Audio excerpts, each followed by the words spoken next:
اب کیونکہ اللہ پاک نے شیطان کو اجازت دی کہ تم کھلے دشمن بن جاؤ میرے انسان کو خراب کرنے کے لیے، اب شیطان نے کیا کیا کہ کوشش کی کس طرح میں جنت میں داخل ہوں. اللہ پاک نے جنت سے اس کو نکال دیا تھا. سانپ ہے نا، سانپ وہ رینگتا کیوں ہے، آج اس کی حقیقت بھی آپ کو بیان کرتا ہوں. پہلے وہ بولتا بھی تھا، زبان بھی تھی، آج جو زبان نکالتا ہے اس کے دستہ لوگ مر جاتے ہیں، زہر ہے.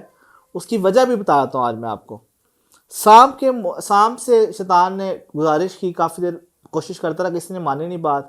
سانپ سے گزارش کی، سانپ نے اپنے منہ میں لیا شیطان کو اور وہ جنت میں اس کو لے گیا.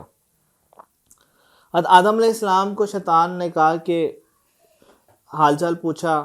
آدم علیہ السلام نے اس کو پہچانا نہیں. اس نے کہا کہ وہ فلاں درخت سے نا پھل کھا لو. اچھا، کئی جگہوں پہ آتا ہے گندم میں اور کئی جگہ پہ آتا ہے انگور، وہاں سے وہ کھا لو. تو آدم علیہ السلام نے جو ہے نا اس کو دھتکار دی، کیونکہ مرد جو ہوتا ہے نا قدرتی اسٹرانگ ہے، روحانی اعتبار سے بھی، ذہنی اعتبار سے بھی، اور یقین کامل میں بھی. عورت کی نسبت مرد بہت اسٹرانگ ہے، اس لیے زیادہ تر اولیاء اللہ بھی مردوں میں آتے ہیں.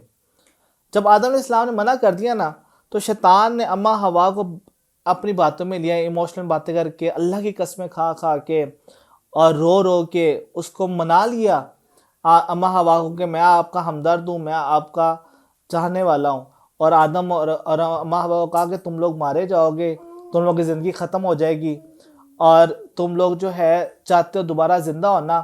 تو یہ جو جس چیز سے اللہ پاک نے تمہیں منع کیا ہے نا، اگر تم وہ پھل کھا لو گے، وہ گندم کہہ لو یا پھر وہاں پہ انگور تھا، وہ کھا لو گے، ساری زندگی زندہ رہو گے، کبھی نقصان نہیں ہوگا، کبھی مارے نہیں جاؤ گے. اللہ نے اس لیے تمہیں منع کیا نہ کھاؤ تاکہ تم لوگ جو ہو ساری زندگی زندہ نہ رہ سکو اور ہمیشہ اس کے جو ہے وہ بات مانو. اب اماں ہوا نے کیا کیا، وہاں سے وہ باب آدم کو ہی منا لیا، اور ان لوگوں نے وہاں سے جب گندم اتار کے کھائی، کھاتے ساتھ ہی اللہ پاک قرآن میں کہتا ہے کہ جیسی انہوں نے وہ کھایا پھل، تو ان کے لباس کو اتار دیا گیا اور وہ پتوں سے اپنے جسم کو لپیٹتے رہے، چھپاتے رہے. یعنی کہ سب سے بڑا گناہ آپ دیکھیں کیا ہے، اور سب سے بڑی بے عزتی کیا ہے، جسم کا نظر آنا. کہ اللہ پاک نے ان کو سزا دی، اور یہ شیطانی عمل ہے کہ جسم کا برہنہ ہو جانا، ننگا ہو جانا، جسم میں لباس نہ رہنا. لباس قدرتی انسان کے اندر شرم اور حیا ہے. انسان اور جانور فرق ہی یہ رکھا گیا تھا کہ انسان اپنے جسم کی حفاظت کرتا ہے، شرمگاہوں کی بات فرماتا ہے. اللہ پاک قرآن فرماتا ہے کہ تم اپنی نگاہوں شرمگاہوں کی حفاظت کرو، میں تمہیں جنت دوں گا. ٹھیک ہے، اللہ پاک بار بار زور دیتا ہے شرمگاہوں اور اپنی نگاہوں کی حفاظت. عثمان غنی نے جب یہ آیت سنی تو اس کے بعد انہیں کبھی بھی اپنی شرمگاہ کی طرف نہیں دیکھا، نگاہ اٹھا کے نہیں دیکھا.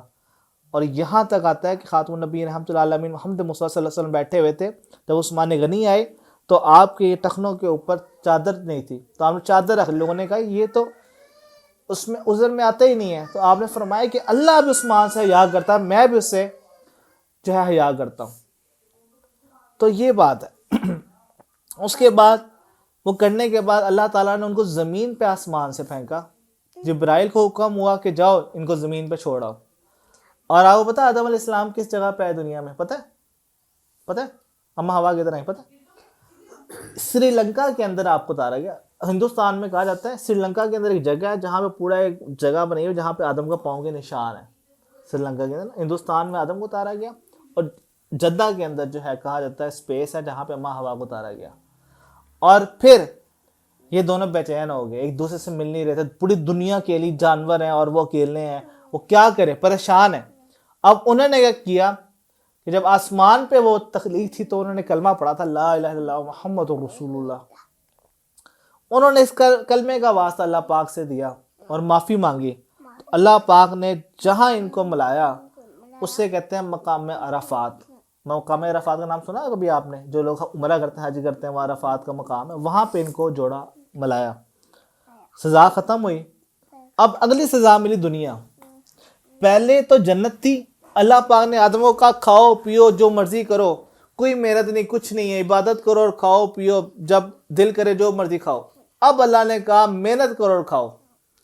اب اس محنت میں اللہ تعالیٰ نے کیا کیا؟ اللہ تعالیٰ نے جبرائیل کے ذریعے آدم علیہ السلام کو پہلے لوہے کی چیزیں بھیجیں، کہ اس سے چیزیں بنانی ہیں.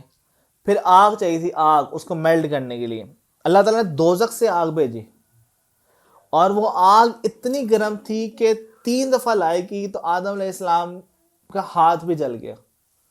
تو اللہ پاک نے کہا جبرائیل سے, جاؤ اس کو سلامتی والی کرو, پہلے اس کو ٹھنڈا کر کے لایا گیا. جو آگ ہمارے آج یہاں موجود ہے نا, جو ہم آگ لگاتے ہیں لکڑیوں پر, یہ بیسکلی وہاں سے لائی گئی ہے, یہ دوزخ سے لائی گئی ہے. یہ اس پہ انسان کو سکھایا نا اللہ تعالیٰ نے, ہر چیز سکھائی. اب وقت آ گیا انسان کو دنیا سکھانے کا. پہلے وقت تھا وہ انسان آسمان پہ رہتا تھا, جنت میں رہتا تھا. اب وقت آ گیا آدم کو دنیا سکھانے کا, دنیا کی تہذیب سکھانے کا, رہنا کیسے ہے. پھر آدم علیہ السلام کو اللہ پاک نے ایک بیل دیا, کہا اس کے ذریعے کاشتکاری کرو, فصل بناؤ, اناج بناؤ, اس کو کھاؤ. جب بیل آیا نا تو انہوں نے بیل کو, آدم علیہ السلام نے مارا زور سے ڈنڈا. بیل نے کہا تم مجھے مارتے ہو, تمہیں تو تمہارے اللہ نے جو ہے نافرمانی سے کی وجہ سے نکال دیا تھا. آدم علیہ السلام کو بڑا غصہ آیا, انہوں نے بیل چلانے سے انکار کر دیا. پھر جبرائیل آئے کہ نہیں, آپ کو حکم ہے, آپ نے کام کرنا ہے, کام کر کے آپ نے کمانا ہے. پھر جب وہ جو ہے دوبارہ جو ہے, اللہ آپ کا بھلا کرے, دوبارہ جو ہے وہ بیل چلانا شروع کیا آدم علیہ السلام نے. جب دوبارہ آدم علیہ السلام نے بیل چلانا شروع, پھر بیل نے یہی کہا, تو آپ نے پھر بیل کو مارا. اور بیل نے پھر رو کے اللہ سے فریاد کی. جب رو کے اللہ سے فریاد کی کہ مجھے مارتے ہیں, تو جبرائیل علیہ السلام آسمان سے آگے گا, اللہ ناراض ہو جائے گا اب آپ سے, یہ اب آپ نے اس کو مارنا نہیں ہے. وہ کہتے ہیں مجھے تانے مارتا ہے. انہوں نے کہا ہم اس کو, زبان اللہ اس کی بند کر دیتے ہیں. پہلے وہ بیل بھی بولتا تھا, زبان اللہ نے اس کی بند کر دی, لیکن آپ اس سے کام لیں. ٹھیک ہے, ہل چلایا, بیل کے تھرو فصل بنی, اناج بنا. پھر کہا اب اس کو کچا نہیں کھانا. پھر آداب سکھائے, جو روٹی بناتے ہیں نا, آٹا بناتے ہیں, اس کی حقیقت بھی آج آپ کو بتاتا ہوں. پھر اماں ہوا نے اس کو پیس کے اس کی روٹی بنائی, پھر انہوں نے کھانا کھایا. مطلب سزا تو جنت سے نکل کے ملی. پہلی سزا تو یہ تھی کہ دنیا میں آپ آئے. دوسری سزا تھی آدم اور اماں ہوا دور دور ہو گئے. تیسری سزا تھی دنیا کے کام کرنے پڑ گئے, پھر دنیا کی تکلیفیں بھی سہنی پڑیں. آپ کی جو پہلی اولاد ہوئی ان کا نام تھا قابیل, جوڑی پیدا ہوئی قابیل اور ان کی بہن. ٹھیک ہے, دوسری جو جوڑی پیدا ہوئی حابیل اور ان کی بہن پیدا ہوئی. ٹھیک ہے, ویسے تو حضرت آدم اماں ہوا کے سینکڑوں اولاد تھی, بہت زیادہ, 100,000 تعداد میں اولاد تھی. لیکن سب سے پہلی جو اولاد تھی قابیل اور اس کی بہن, حابیل اور اس کی بہن تھی. جو حابیل تھے حضرت آدم علیہ السلام کے پسندیدہ تھے, اور اس کو وہ پسند کرتے تھے بہت زیادہ, کیونکہ ادب بھی کرتے تھے, بات بھی مانتے تھے, اور عاجز بھی تھے, اور دل بھی ان کا نرم تھا حابیل کا. اللہ پاک نے ارشاد کیا, حکم دیا کہ حابیل کا نکاح قابیل کی بہن سے کرو, قابیل کا نکاح حابیل کی بہن سے کرو. اچھا یہاں پہ دیکھو نا, آپ کو پتہ ہے کبھی بہن بھائی کی شادی آپس میں نہیں ہوتی. اس کی دستور ہی اللہ تعالیٰ نے شروع سے بنا دیا. جب دنیا بنائی تو فیصلہ کر دیا کہ بہن بھائی جو ہوتے ہیں نا, یہ محرم ہے. ٹھیک ہے, ان کا اپوزٹ جو ہے آپ نے نکاح کرنا ہے, آپس میں کبھی نہیں کرنا. یہاں وہ بھی اللہ سکھا رہا ہے ہمیں. حابیل کا نکاح قابیل کی بہن سے کر دیا. اب جب قابیل کی بہن تھی وہ بہت خوبصورت تھی, اور حابیل کی بہن خوبصورت نہیں تھی. اب اس دور میں جو فیصلہ ہوتا تھا نا, حضرت داؤد علیہ السلام کے دور کے اندر زنجیر آتی تھی. ٹھیک ہے, اسی طرح جو ہے مختلف انبیاء کرام کو, جیسے نوح علیہ السلام نے فیصلہ کرنا تھا کہ سچا کون جھوٹا کون, اس کے لیے کشتی میں لوگ اکٹھے ہو گئے. ایسے آدم علیہ السلام کے دور میں پتہ ہے کیا تھا, فیصلہ کرتا تھا آگ سے, کہ چیز رکھتی جاتی تھی, اگر آگ پکڑ لے اللہ کی آگ ہے تو وہ جو ہے حق پہ ہوتا تھا, جس کو نہ پکڑے وہ جھوٹا ہوتا تھا. تو آدم علیہ السلام نے کہا فیصلہ کرتے ہیں کہ تم دونوں جانور ذبح کرو. دونوں نے ایک جانور ذبح کیا اور ایک مقام پہ رکھ دیا. جب اس مقام پہ رکھا تو حابیل کے جانور کو آگ نے پکڑ لیا, قابیل کے نہیں پکڑا. تو اللہ پاک نے یہاں پہ ان کو کہا, فیصلہ کر دیا حابیل کے حق میں, تمہاری شادی اب حابیل کی بہن سے ہوگی.